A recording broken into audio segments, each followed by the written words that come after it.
Hey guys, how's everybody doing? Now let's start with the cleaning process. Like I've said before, and if you watch any YouTube channels on drums, I'm sure they told you that Evaporust works amazingly well. The only problem with the Evaporust is that it does leave stuff kind of sticky. So as it comes out of the Evaporust, I'm going to clean it. Make sure everything's nice and clean. I'm going to hit it with some soapy water.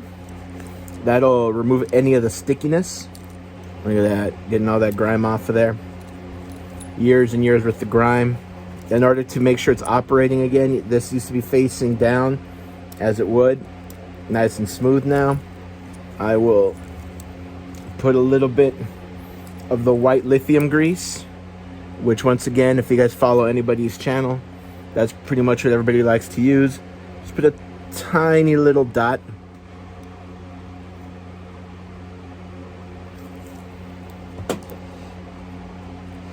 I don't care if they're a little bit greasy. I can just remove whatever I don't want. That'll do a world of difference. All right, so that's ready to go. I have this little old head over here, which a lot of guys save old beat up heads to. So that's where the mechanism slides up and down, right in there. You can kind of see the little channels. You want to make sure those are clean. This is ready to go. Spray with a little bit of water just to get any stickiness off of it. Looks brand new, right? Look at that thing. Jeez. Slide this back on. Beautiful. Now it's ready to go. I keep it on there really loose. I will most likely have to remove this again when I run the strings through. It helps a lot. This looks like it's obviously a little bent. I can try and fix that. Here are my springs. Spray that with a little bit of water. In fact, I'm gonna get all the springs out of here and spray all those down. I should have 8, unless I lost any pieces. Let me spray them down with some soapy water. Like I said, this drum was in really good shape. I mean, it doesn't look like it was ever even really played. It looked like whoever bought it was kind of disappointed by it, to be honest with you, because it's super clean, 100%, I think, original. So yeah, whoever bought this thing definitely, I don't think cared for it too much, because, like I said, it's, you know, all the pieces are there. Okay, so those are all my springs. Now,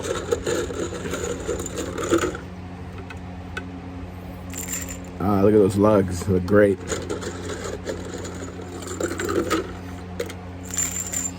Beautiful. Can I get all these out? My brass washers.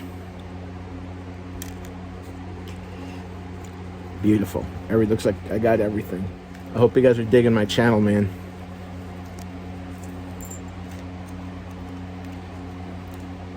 These are my extra ones. Set them there too. Well, not extra, but they slid off of the tension rods. Don't want to lose those. I think there's another one floating around in there. Wow. I'm going to spray these down with some soapy water. Get some of that grunge out of there. You guys got to be careful with these. I can't tell you how many times I've dropped something on the ground while I'm working, and then, you know, you're down on all fours trying to find all the parts that you've dropped. So just be careful. I'm gonna put these all in here.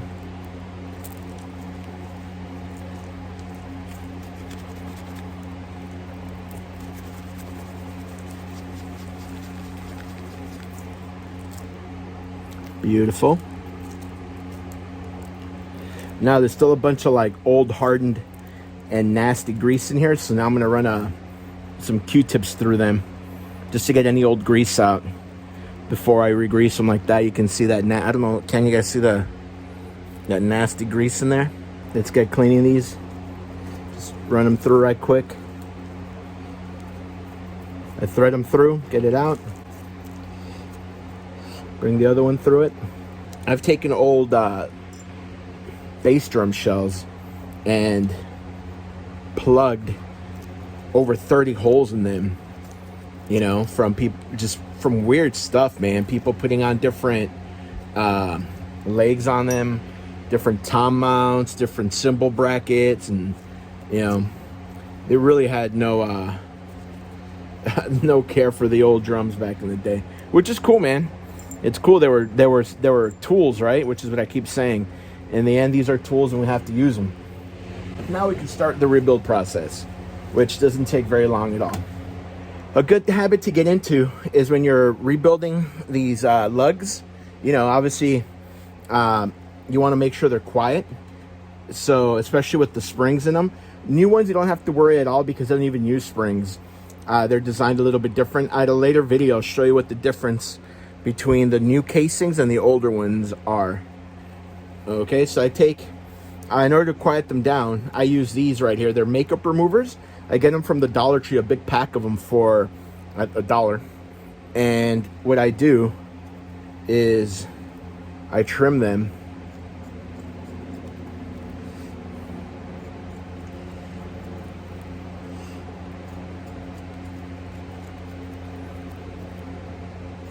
Make them square.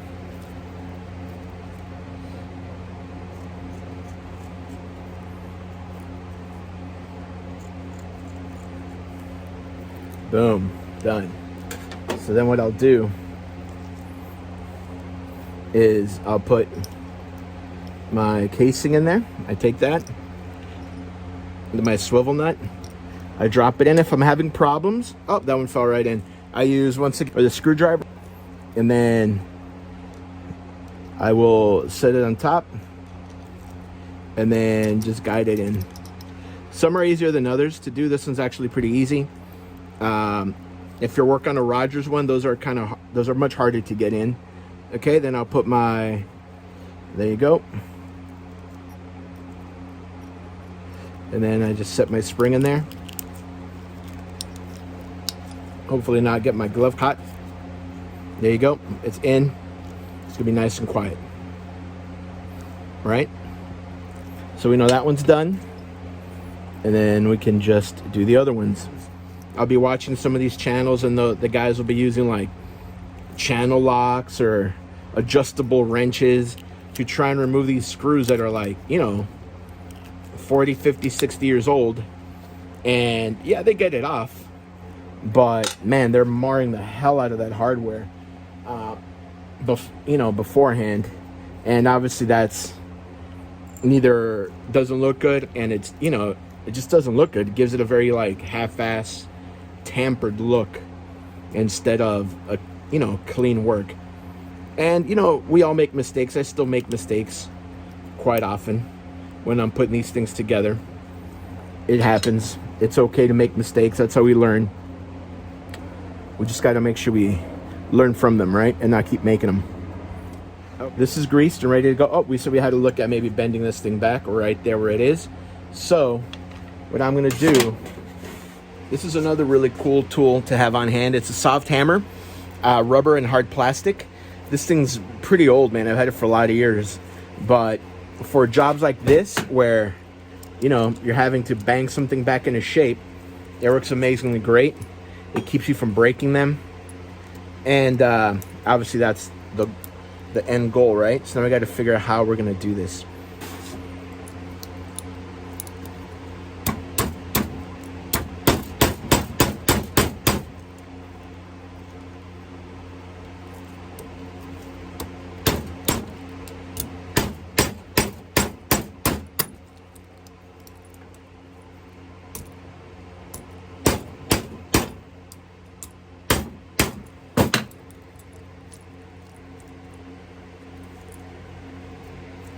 Oh, look at that, a little better. A little better. We could get a little bit more out of there. Let's try and...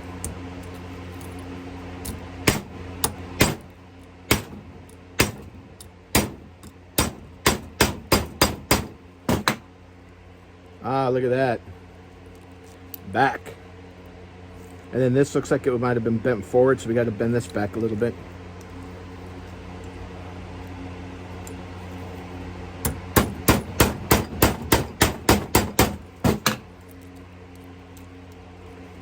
You don't want to hit him too hard because you don't want to break anything.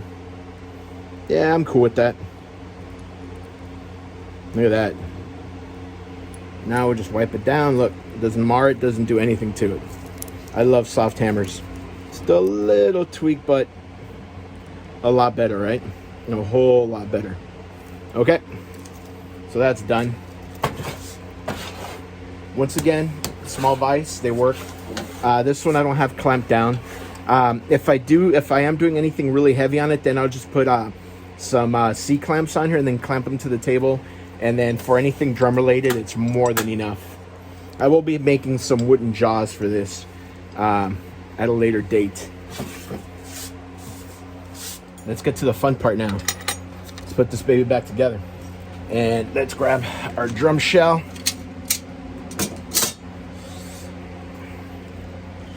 And remember, this is a drum shell we cleaned the other day.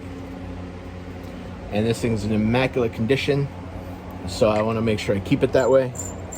Be careful I don't set it on top of the tension rods. Okay, so this thing had 3 screws going to it.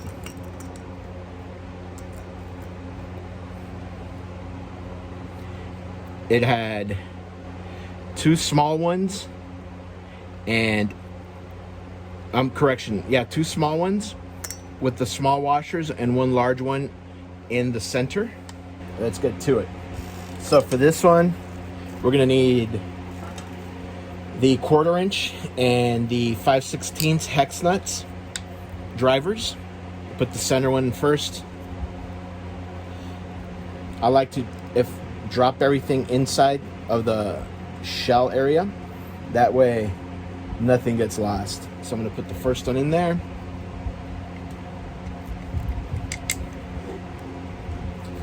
Try and line it up. As you can see, it's in. All right, now I'm gonna set. This one's gonna be the hardest one just because it's got the shaft inside there.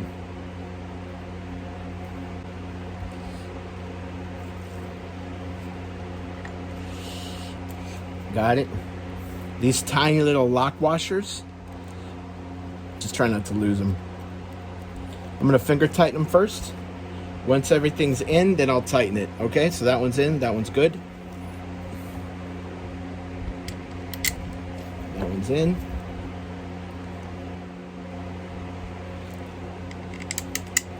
Okay.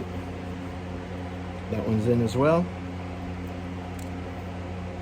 I don't really like these 3 ones. That chrome plate that you see back here that runs across, that's what they added in 1975 to try and keep these things from cracking, but it just didn't work. So when I tighten these, I want to be super careful that I don't over tighten these because I don't want to crack the shell. So I'm just gonna put my finger over the dome of the screw. Oh, wrong one. And I'm just gonna tighten it. Tighten. Tighten. I will take one little turn with the screw in there just to make sure, with the screwdriver. Like I said, I'm really afraid of breaking these. Okay, there we go. And now I'm going to, for the center one, which is the harder one to get done, what I'm gonna do is I'm going to hold the nut on the inside and then turn the screw.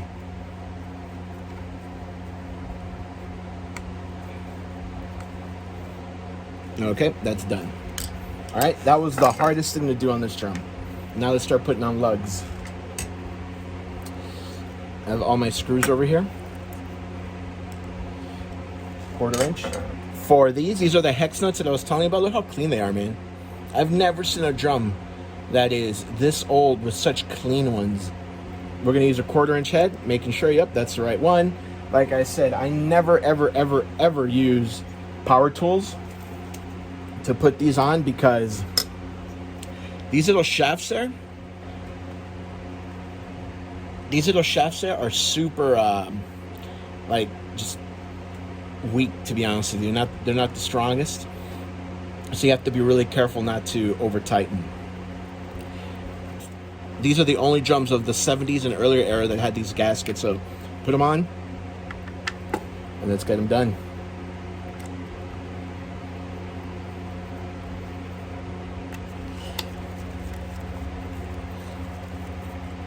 So on there.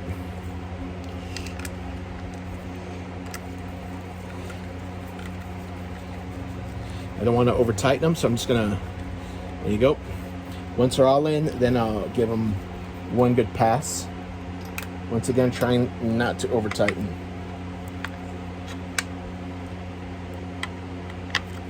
Okay, that's on there. That's one, two. In one of my earlier videos, I mentioned that the bow tie lugs came out in 1947.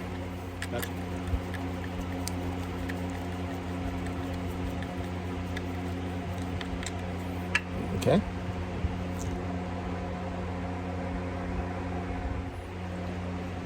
All right, guys, so now we're gonna put this on. We're gonna make sure it's facing the right, side, or right side up, I should say. So these have more washers on them than the regular ones do. So what they do is, here we go, screw, washer. They both had a wash between the shell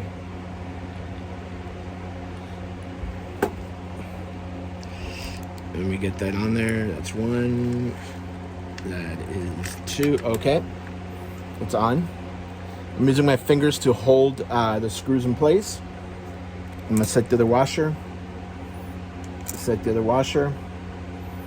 Lock nut. There we go. That's on there. Okay. Now I'm gonna grab my nut driver. Put that on there.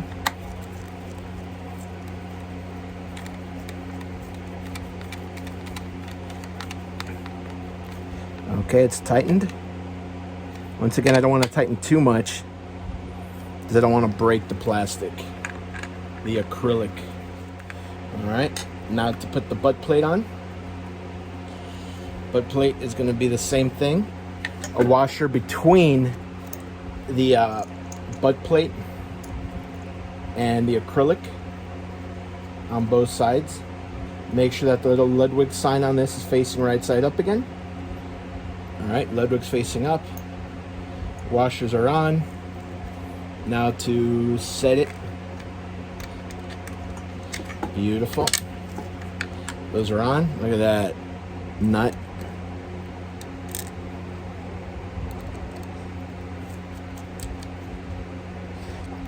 I didn't even clean these screws, man. Look how brand new they look. It's crazy, right? Okay. Once again, holding, putting pressure on the dome heads of the screws to try and tighten it. Okay, that's about as much as I can get. Now I'm going to take the screwdriver. I'm going to set it right there. I'm going to tighten it. They don't need too much, like I said. Don't want to crack them. Come on, baby. There we go. Beautiful. All right, so all the hardware's on. Now we're just gonna put the heads on and the shell. I really dig this old vintage head, so I'm gonna use it. I like to have the throw off facing me, and then I'll have the Ludwig sign facing directly away from me. All right, my heads are nice and clean. Boom, going on there. Wow, they feel like a champ. So what I'm gonna do, actually, before I do that, I'm gonna just one little dab. We're good.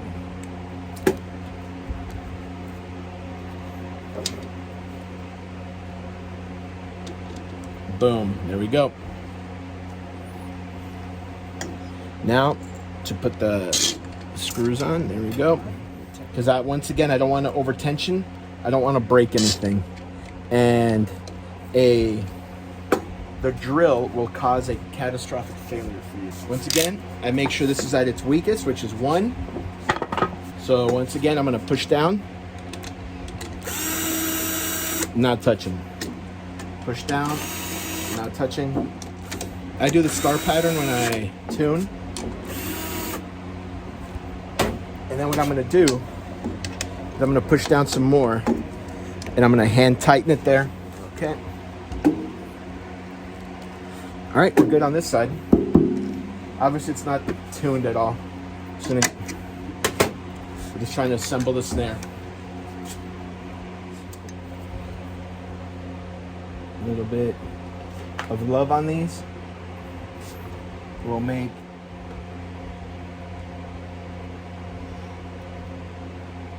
okay. I'm gonna go with the Hazy, Ambassador Hazy. Boom. Those are on.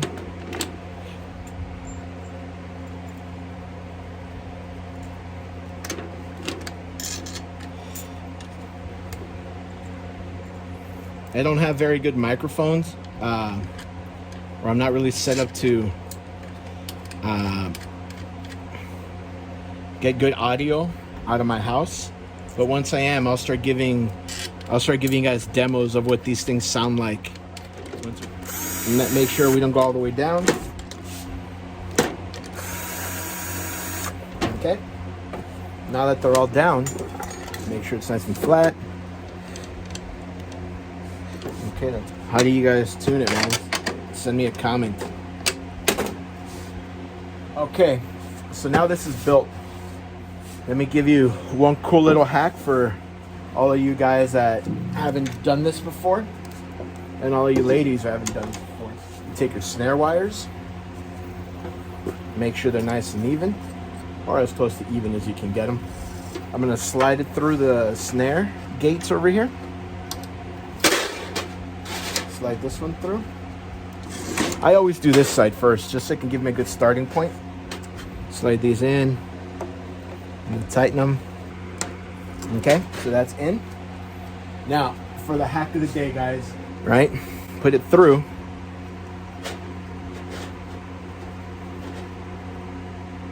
Once they're through, then you slide it on. And let me tell you, man, this is the easy one. If you do this with the older ones, like the P83s, oh my God, dude. When I saw the guys at Pro Drum doing this, I was like, son of a bitch. Like, how is something so basic? Never crossed my mind. All right, so I'm thinking, right about there is probably good. Tighten your knots.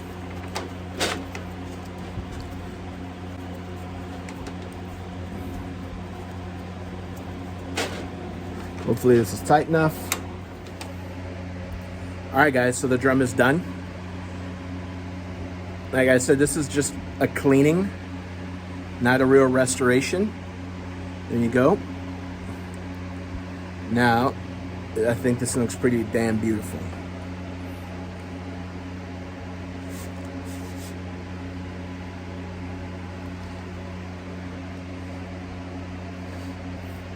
Once again, this is a 1978, maybe early 1979 white Vistalite snare with the appointments of a jazz fest with 8 bow tie lugs, the 1-inch round muffler knob, round muffler, the correct butt plate, the correct hoops, chrome over steel with the rounded corners on the gates of the bottom resonant hoop, all polished up and lubed up, guys, ready to go. All right, man, once again, if you guys like what we're doing, please like and subscribe, because let me tell you, man, you could use the help. Thank you very much.